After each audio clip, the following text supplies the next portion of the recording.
Well guys, tonight we're making fajitas. It's a nice, healthy, quick meal. It's great for a budget or just something tasty. You need lettuce over here. Make sure you wash it well. Wash all your veggies well. You have green pepper, have onion, you have tomato, and mozzarella cheese, fajita shells, soy sauce, garlic, and meat. Gotta have the meat. That particular meat is London Broil. It's one of my favorites. Very tasty. Doesn't have a lot of hard fat in it, which makes it nice. Alright, the first thing I like to do in order to avoid some food contamination is start cutting the meat right away and get it cooking. So you take your meat, you want to cut it into thin slices. So usually I'll kind of look for sections. I usually like to go with about 1.5 pounds. So I'll start cutting here. Cut some of the extra fat off the edges. And I like to divide it up into even sections. Just like that. Then I come back around to the smaller pieces and I cut the extra fat off of there as well. Get it out of the way. Yummy. Okay, once I get it trimmed up and go through, I like to go about 1/4 inch like that. So I start cutting strips of it. And then I turn it over on the side and I cut it again into about 1/4 size strips. I don't know if you can hear that. My dogs are kind of walking around. I can hear their toenails. Hope that's not too distracting for you. They're part of our household though. Part of our family. We have indoor dogs. Except of course when they have to go. Okay, then to get it out of the way, I just grab a pan, throw it into my pan, and keep moving on. I like to use these cutting boards too. Makes it nice. They're easy to clean. Of course I use a separate one for meat, separate one for veggies. Helps avoid food contamination. What is wrong with the cat? Why was he screaming like that? I think he was puking.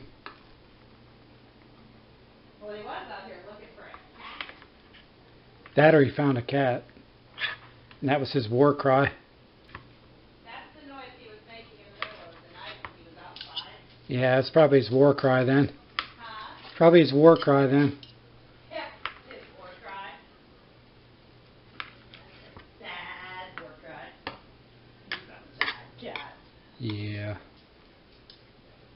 I'm sorry, viewers. It's okay. Her cat's a big, white, fluffy snowball. A lizard could beat him up, so we don't let him out. He thinks he's something special. Till something happens. And he doesn't feel so special. He likes to stay close to the humans, but he feels pretty tough when he's all screened in. So, I hope you like our lovely background sounds and our real-life special effects. We've got dogs walking across the floor. I've got cats out in the bowl room. It's all good stuff. You can make your meat thicker if you like it. We just happen to like it this way, so you could experiment a little bit. Obviously cooks fast, gets a lot of flavor. Okay, it's time to start the meat. Meat's all chopped up. Time to add a little bit of soy sauce. I'm going to pour it in there. Like I said, we like a lot of flavor. And then we go to garlic.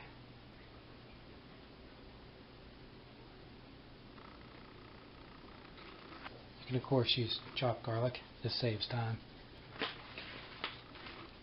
Okay, next, I like to get the stuff cooking to save time. Next we'll chop up the onion. Then I'll throw it in. I like to heat the pan up a little bit and add just a little bit of oil before I add the onion. Like I said, I use just a little bit of oil. And then I have Mr. Onion. Go ahead and chop some of these up. You like the flavor of cooked onion. Adds a little bit of color to it. A little bit of variety for the flavor. If you don't know, when you cook an onion, this type of onion, it gets a little sweet. Yeah, I know, I'm cutting on the plate. It's okay. Alright, time to throw the onions in. Got a little bit of heat in the pan now.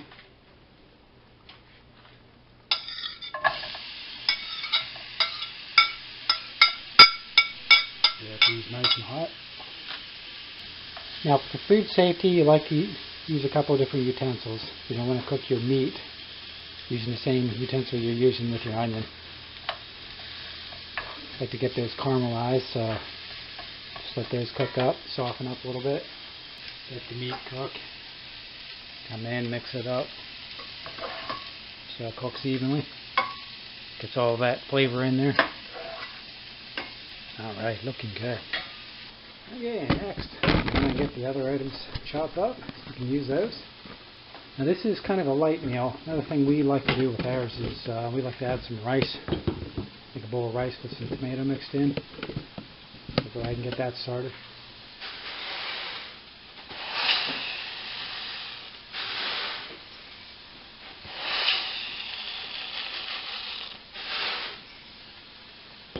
We usually use about 2.5 cups of rice. Adds a nice little side dish for some filler. Get a little salt in there. Good salt. I'll chop up my tomato.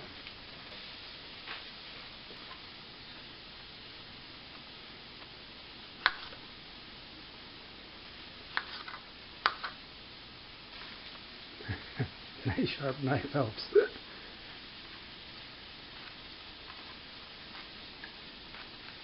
Okay, then I'll take some of this tomato, dump it into here.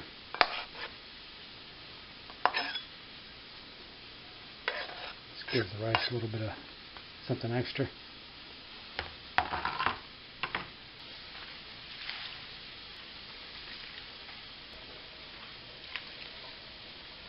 And just throw those into the microwave then for about 10 minutes.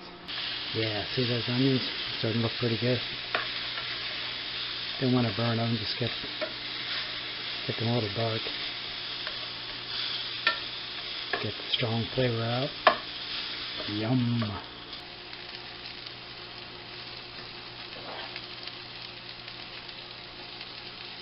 Delicious. And we chop the rest of it up. Lettuce and then peppers.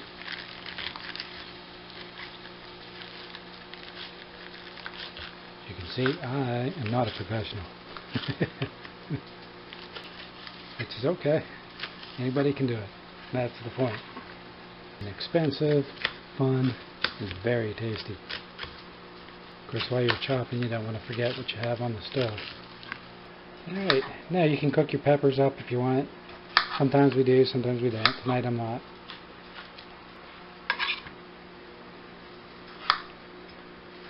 We like ours thin.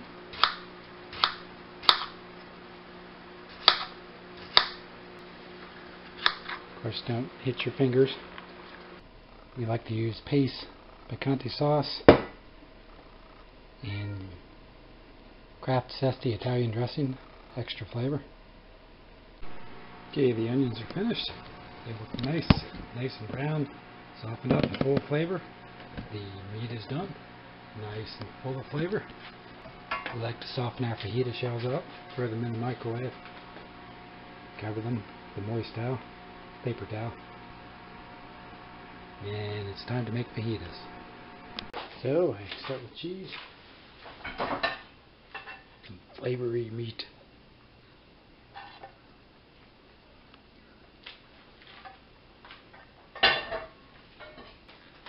scrumptious onions,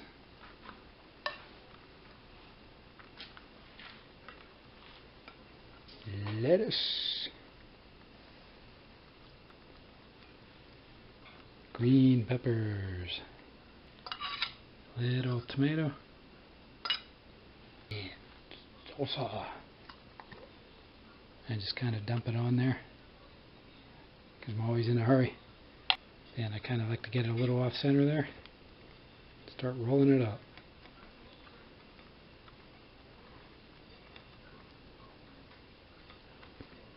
Get all the good stuff in the middle.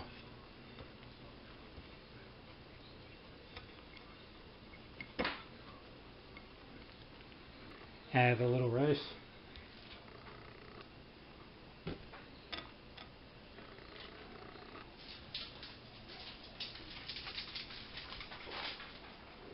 Alright, hope you enjoyed that. Thanks for watching. Please comment, like, share, and subscribe.